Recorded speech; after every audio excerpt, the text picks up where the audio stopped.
여러분 안녕하십니까, 강신업 변호사입니다. 트럼프가 마음에 후계자 있다는 발언을 했습니다. 그러니까 누구냐? 호사가들의 입에 또 오르내리고 있고, 지금 외신에 보도가 되고 있고, 또 국내 언론도 외신을 받아서 지금 보도를 하고 있습니다. 유력한 사람이 누구라고 여러분들 생각하십니까? JD 벤스 부통령을 아시죠? 네. 마크 루비오 국무장관도 여러분 잘 아시죠? 두 사람을 트럼프가 굉장히 좋아한답니다. 일도 잘하고 충성심도 강하고, 그리고 마가그룹 핵심이고. JD 벤스 부통령은요 42살입니다. 저번에 찰리 커크가 사망했을 때 JD 벤스하고 친구다는 얘기가 있었는데요. 물론 나이는 JD 벤스가 좀 더 많죠. 찰리 커크는 뭐 30대 초반이니까. 그렇지만 친구처럼 지냈다는 얘기고, 사실은 말이죠, 찰리 커크가 추천해서 JD 벤스가 부통령이 됐다는 얘기가 있습니다. 트럼프한테 추천했다는 얘기죠.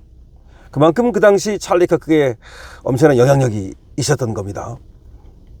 그래서 그랬는지 저번에 찰리 커크가 죽었을 때 JD 벤스가 공군 2호기로, 자기 전용기로 그 관을 실어 날리기도 했죠.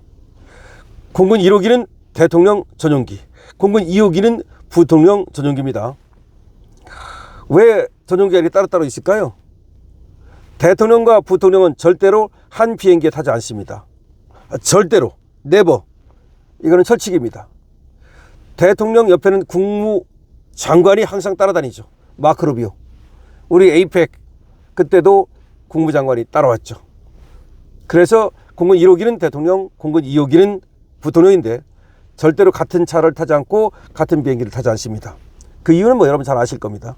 미국은 대통령이 재임 중 사망하면 부통령이 남은 임기를 이어받습니다. 다시 선거하는 거 아닙니다. 대통령이 사망하는 순간 바로 부통령이 대통령직을 이어받게 되는 겁니다. 그렇기 때문에 같은 비행기를 타지 않고, 핵버튼도 사실은 대통령이 사망하면 바로 부통령이 핵버튼을 누를 수 있는 권한을 갖게 되는 겁니다. 어쨌든 간에 그만큼 부통령이 아무것도 아닌 것 같지만 굉장히 중요한 거다. 그러니까 대통령이 있을 때는 아무것도 아니야. 사실은 그림자에 불과해. 대통령이 근데 어떻게 유사시에는 바로 부통령이 대통령이 되는 거니까 굉장히 중요한 자리죠. 그리고 여러분 아시다시피 항상 그 부통령 하던 사람들이 대통령 많이 나오잖아요. 그죠? 예. 뭐 국무장관 하던 사람이 나오기도 하지만 부통령 하던 사람이 그 다음 대통령을 많이 나오니까 JD 벤스가 1순위에 들어간다고 봐야죠. 그럼 2순위는 누굴까요? 네, 마크 루비오 국무장관입니다.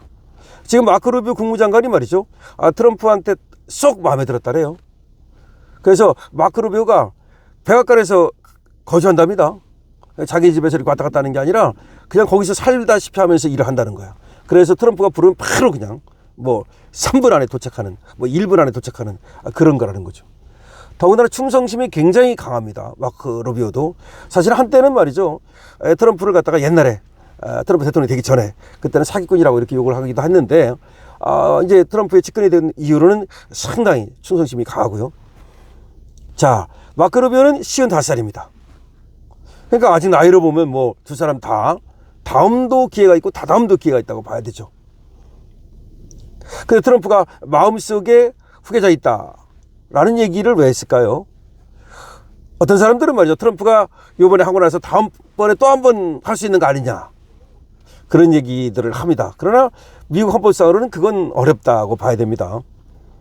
원래 미국이 처음 건국될 때 말이죠, 이것이 입헌 군주국, 그러니까 영국처럼 왕의 나라로 만들 것인가, 아니면 지금처럼 공화국, 대통령의 나라로 만들 것인가, 대통령제를 택할 것인가, 아니면 군주국을 택할 것인가, 말이 많았어요 사실은요. 왜냐하면 그때 워싱턴이 워낙 독립 영웅이고 건국의 아버지고 그렇기 때문에 엄청 인기가 많았어요. 뭐 90% 이상 다 좋아했다고 보면 돼. 그러니까 자기 마음만 먹으면 왕 다 하셨어. 그리고 대통령 2번 하고 내려왔거든요. 어린애 3선 하라고 막 그렇게 부추기는 걸 자기가 아니다, 난 재선까지만 하겠다고 내려온 거예요. 그래서 재선까지만의 전통을 세운 거야.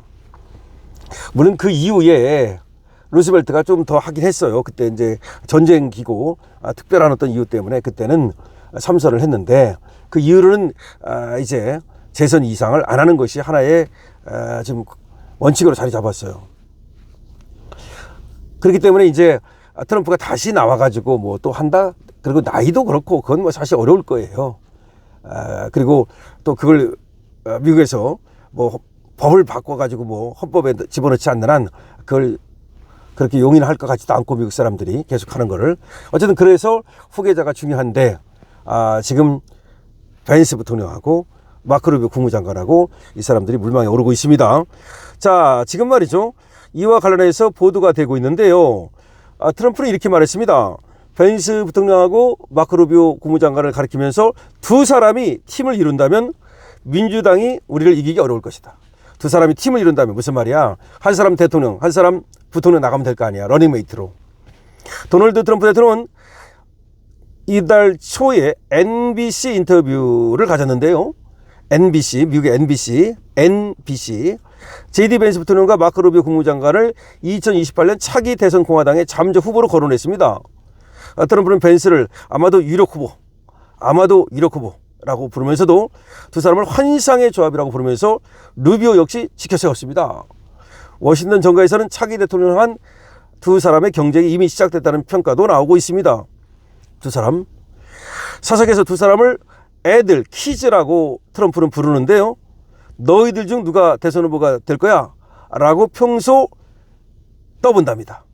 니들 중 누가 다음 대통령 할래? 라고 정치적 야망을 떠보기도 한답니다.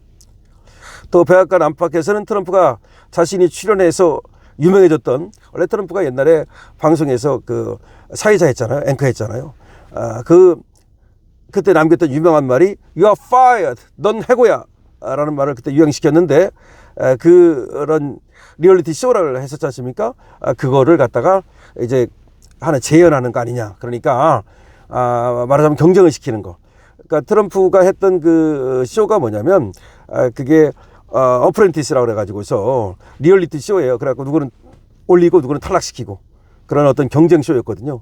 그러니까 경쟁 쇼를 하면서 누구는 올리고 누구는 떨어뜨리고 그런 어떤 쇼를 했는데 마찬가지로 야, JD 벤스하고 마크 루비 중에서 누가 올라갈 거야? 누가 떨어지는 거야? 이렇게 경쟁을 시키는 거 아니냐. 자기가 쇼에서 경쟁시켰듯이 이 두 사람을 경쟁시키고 있다는 얘기가 나오고 있습니다. 벤스는 말이죠. 트럼프 면전에서 젤렌스키 우크라이나 대통령을 몰아붙이고 그때 트럼프가 우크라이나 쫑코 줄 때 벤스가 옆에 있었죠. 그 다음에 또 유럽 동맹국들한테 대해서도 벤스가 트럼프 대신에 악역을 맡아가지고 동맹국들이 이민 정책을 파괴하고 있다라고 비난을 퍼붓고 또 미국을 다시 위대하게 여기 행동대장 역할을 하고 다시 말하면 JD 벤스가 바로 트럼프의 악역을 맡아서 그런 역할을 해주고 있다는 겁니다. 루비오도 만만치 않아요. 파나마를 찾아가서 파나마 야 우리한테 내놔라 라고 압박하고 베네수엘라 마두로 그 축출하는데 그 설계한 사람이 바로 이 마크 루비오랍니다. 마크 루비오가 이 마두로 축출하는데 그 작전을 짜고 전체를 지휘했다는 겁니다. 근데 두 사람은 서로 내가 할 거야 이렇게는 얘기 안 합니다. 속내를 감추고 있습니다. 서로 이렇게 친한 친구라고 하면서 지켜 올리고 있습니다. 하지만 둘 다 마음은 있다라고 얘기가 나오고 있습니다. 그렇죠. 마음은 있겠죠. 자, 근데 두 사람이 원래가 처음부터 그렇게 트럼프하고 친했던 건 아닙니다. 한 사람은 트럼프를 히틀러라고 욕하기도 했고 벤스가 옛날에 루비오는 또 사기꾼이라고 욕을 하기도 했고 뭐 그런 적도 있습니다. 그러나 지금은 가장 측근이고 그야말로 뭐 트럼프가 죽으라면 죽는 신용까지 내는 그 정도로 상당히 이제 트럼프의 측근이 됐다는 거죠. 지금 현직 부통령 이점이 벤스한테 있기 때문에 벤스가 유력하다. 영국의 가디언지는 벤스를 가리켜서 사실상 2028년 후보로 확정된 거나 마찬가지다. 다음에 벤스가 나갈 것이다 라고 얘기를 하고 있습니다. 여론조사에서도 차기 공화당 주자 선호도에서 벤스가 무려 48%, 벤스가 압도적 1위입니다. 다음 차기 적합도에서 말이죠. 우리는 말하면 지금 장도혁이 1등하고 있잖아요. 저기는 벤스가 1등입니다.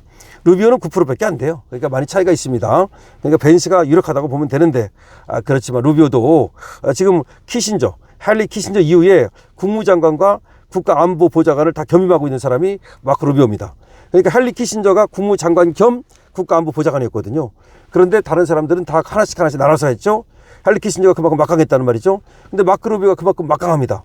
뭐냐면 국무장관과 국가안보보좌관을 겸하고 있거든요. 그렇기 때문에 트럼프의 측근 중에 측근입니다. 따라서 언제든지 마크 루비오도 또 부상할 수 있다라는 얘기가 나오고 있습니다. 자, 다음 트럼프 다음은 누구야? 여러분들도 뭐 벤스 부통령이 더 유리하다고 생각하실 텐데 정치는 생물이기 때문에 가봐야 됩니다. 마크 루비오도 아주 트럼프한테는 굉장히 충성을 다하고 유능한 사람으로 지금 판명이 되고 있다는 얘기입니다. 어쨌든 간에 흥미진진하지 않습니까? JD 벤스는 트럼프보다 더한 사람이다. 트럼프보다 더 아주 그 미국을 다시 위대하게, 그리고 또 아주 뼛속까지 보수주의자, 뼛속까지 우파인 사람이기 때문에 우리한테는 뼛속까지 우파인 사람. 근데 마크 루비오도 마찬가지예요. 이런 사람들이 또 다시 미국의 대통령이 되어야만 우리한테는 저 이재명을 갖다가 그 또 좌파들을 갖다가 우리가 물리치기가 아무래도 더 좋겠죠. 강실업 TV입니다.